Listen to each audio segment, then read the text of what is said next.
Good morning po. This is Kobe Charles, right? Kobe Charles Kaluya. I'm now here in Medical Christians Parish, National Shrine of Sibanapa. Today is the feast day of Christ the King, and I hope bilang uh, Catholic, Sunday of Obligation, at the same time, sincelebrate natin yung feast day ni Papa Jesus Christ, Christ the King today. Blessed feast day of Christ the King today. I hope nakapagsimula tayo as a Catholic, and I hope all of us are safe, protected, guided, and blessed. And again, mamaya pa may laro kami.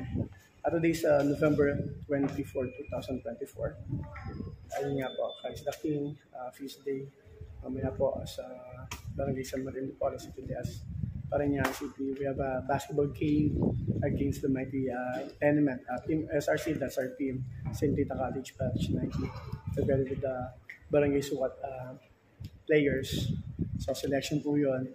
Last po yung competitors na, mga other teams. Pero siyempre, kailangan maging united kami dito sa team SRC, Batch 90. So I hope maging maganda po yung laro namin, offense and defense. And yung tawagan ng referee.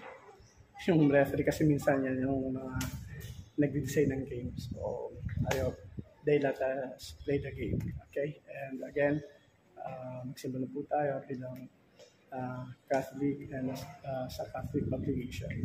Again, a blessed feast day po sa ating lahat. And